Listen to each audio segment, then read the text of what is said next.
The world I found outside the walls, and the world I always dreamed of, are nothing alike. I'm sorry. I'm sorry. I'm sorry.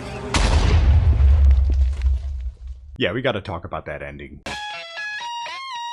Hey, what's going on, guys? I'm Naro, and endings. Some are good, some are bad, and some are so gut-wrenchingly painful that it makes you psychologically reevaluate your entire existence and divides a community so drastically that there's still debates on it years after it's finished.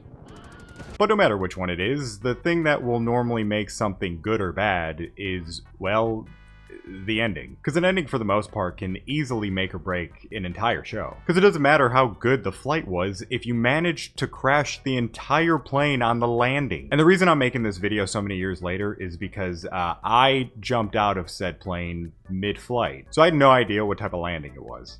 Let me explain without the plane analogy. Back in 2021, when I was young and filled with so much hope and spirit, I decided to take that hope and spirit and proceeded to stomp on it, then put it in a blender, and then toss it into an active volcano, then finally topped it off by dropping a nuke on it. Which is the long way of saying that I decided to binge watch all of Attack on Titan. You know, because I've heard so many great things. Also, quick side note, I only watched what was out at the time, so the final 2 hour-long episodes didn't drop yet, because my original plan was to binge watch all of that leading up to the final 2 videos. But what started off as happiness and excitement damn near immediately turned into an emotional roller coaster that I did not want to ride. Especially when I learned about... Hi, future Naro here. I just want to make sure to say before we continue that major spoiler warnings throughout pretty much the rest of this video, okay? So, anything now that you watch,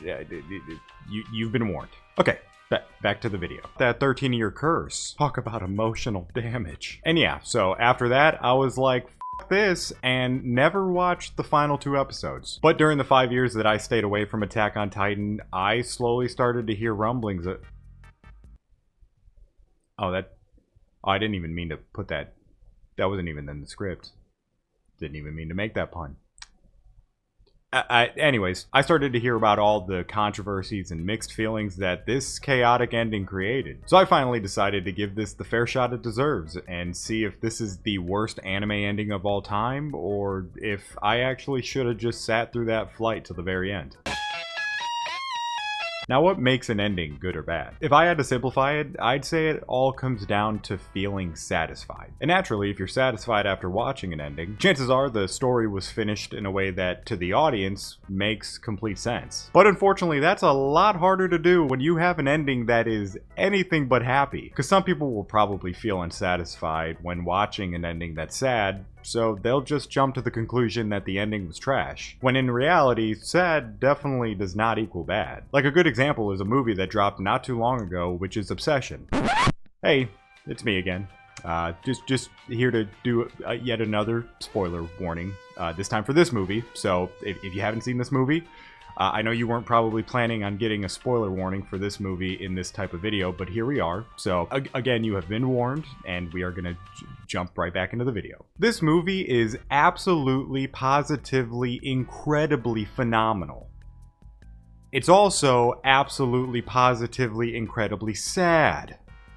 Especially the ending. And after watching it, though it wasn't a lot of people who shared this thought, there were still some people who genuinely wished for a happier ending, even an ending where they wished Bear had this, like, full redemption arc and became the hero in the end, which is insane. Because even though it's sad, I think that any other ending aside from the one that was given to us would leave me incredibly unsatisfied. And the exact same thing can be said for the ending of Attack on Titan. Attack on Titan's ending, as well as the overall story, is, to put simply, tragically beautiful. A complex story that constantly forces you to question everything, blurring the lines between right and wrong. A story that fills you with every emotion imaginable, and no matter how much it hurts you, you can't help but appreciate it. A story that makes you empathize not only with the characters you love, but even the ones you desperately want to hate.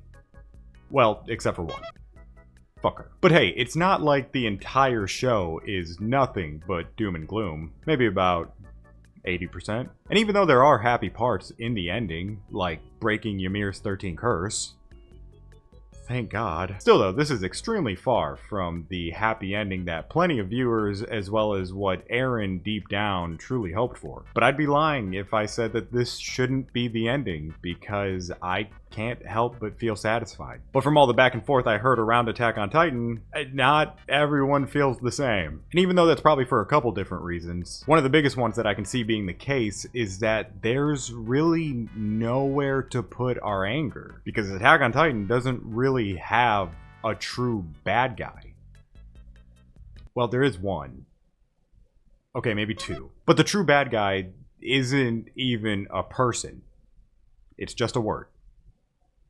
Influence. Influence plays a massive role, from obviously Eren to everyone in Marley and Paradise Island who had an upbringing where they're raised to believe in something righteous and good, even if it might not fit with their morals. This entire show is nothing but bad influence and horribly unfortunate misunderstandings. And those things made everything that would occur in the story impossible to change. I mean, for a boy to lose the person who probably has the most positive influence on him, then get betrayed by people who he thought were his friends, while learning that the world that they thought they knew was a complete lie, and then follow that up by getting a future vision showing a horrifically traumatic future, yeah, I'd say anyone would have lost all hope, and think that they have no choice but to make that vision a reality. You know, because it's not like he could use the power of friendship or anything. Now, you want to talk about bad endings? That was a bad ending. Soul Eater easily hit us with the biggest rug pull of all time.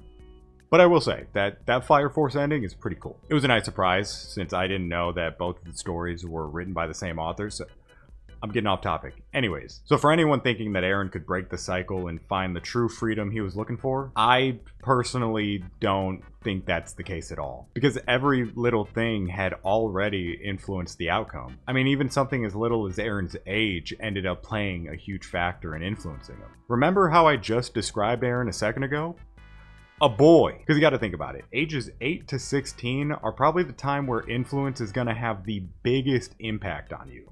And Eren got hit with the most traumatic shit during that time. So it makes sense why he could never change the future. Even though deep down in his soul, there was a part of him that wanted to. I mean, even he figures that out at the end while talking to Armin about how he was just an idiot this whole time. It wasn't that he was an idiot, it was just that he was too young and naive, so he was easily susceptible to all of that bad influence. So in short, as much as I would want a beautiful fairy tale happy ending, and as much as it hurts, this is the only ending that makes sense. And to me, this is an incredible ending. But just because I think it's a good ending doesn't mean that I completely agree and love everything about the ending. Like the ending scene where we see who looks to be the reincarnation of our three main characters in what looks to be the future or now present day of Attack on Titan's world, as we see the same tree from the very beginning of the story all the way at the top of the hill. Yeah, I'm not gonna lie, I didn't like that at all, because it ended up doing some meta shit by having Mikasa and Armin debating pretty much exactly like the real-life versions of people in the Attack on Titan community, while also trying some Darling in the Franxx BS by giving us a false sense of hope that these characters actually did get the happy ending they wanted by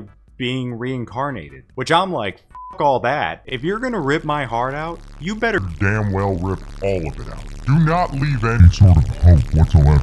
Just fully commit. And then as far as what I'd consider is the biggest thing people debated on is the rumbling. And as far as my take on it, yeah, I am definitely not a Jaegerist. I obviously empathize and understand Eren's reasoning for fully committing to the rumbling, but there's never going to be a time where I justify genocide. Because though there are plenty of atrocious people who do deserve punishment, there's just that many more who are innocent and definitely should not get caught in the crossfire. Plus, there was another path for Eren to obtain that freedom for both the people he cared about and himself, without ever needing to use the rumbling. It's just that the influence had already gotten a hold of him, so he decided on a path that would 100% give the people he cared about that freedom, over a less immoral path that couldn't guarantee that that freedom would last forever. So those are pretty much my big takeaways, and though I don't necessarily agree with everything in the ending, again, I'd say that this was an incredible ending that ultimately left me satisfied. But for some, that wasn't enough. So what happened after this ending? Well, immediately there were probably thousands and thousands of debates across every type of media that shared how people felt about the ending, ranging from Holy God, this is truly the best thing man has ever made. to Why on earth would something this horrible ever be created? and these debates have held on strong for years after the ending. And on top of that, we got what we all knew would be inevitable. Fan-made endings. Though I have no idea how many were made, the biggest one that people latched onto was an ending where Mikasa and Eren get the happily ever after they wanted. And this might be a hot take, but I personally am not a fan of fan-made stuff, let alone endings. I'm a canon guy through and through, because I feel like making a different ending takes so much away from the canon ending. And in this case, just feels like a way to cope since this wasn't a happy ending. I mean, I've never watched any of the One Piece, My Hero, or Naruto movies that aren't canon, even though I want to watch Naruto go back in time to meet his parents. So don't get me wrong, it's not like I don't understand where people who make fan-made stuff are coming from, but for the most part, I just don't see any reason to watch them. But also another reason I don't like fan-made endings is because it's just kind of a slap in the face to the author. I mean, Hajime Isayama, the creator of Attack on Titan, literally cried on stage after having severe anxiety over the ending, which thankfully he was given a massive standing ovation that was very much deserved. And I mean, he probably knew that, like anyone doing any sort of project, there's always going to be people who don't like or agree with what you do. But I guarantee that seeing so many of his fans either make or like endings that were different from his is what created most of that anxiety that built up inside him. But look, even if I might not love the fan-made endings, the one thing that I can see, and that I hope the author can see, is that no matter what your take is, the fact that people are having all of these strong opinions, debates, and even fan-made endings ultimately shows that they truly love and care for these characters in the overall story. And that's not something that can be easily done, and is definitely something that the author can hold his head high knowing. Because to me, I believe that Attack on Titan is the most known anime of all time. Or at least it's up there with them. Because if I were to ask a non-anime fan to name an anime, chances are they're either going to say Dragon Ball Z, One Piece, Naruto, Jujutsu Kaisen, or Attack on Titan. So no matter how some people may feel, it's very clear to me that Attack on Titan's author achieved something that not many could, and has cemented Attack on Titan as one of the greatest animes to ever be created. So thanks for coming to my Attack on Titan TED Talk, and now I'm gonna just go ahead and end the video.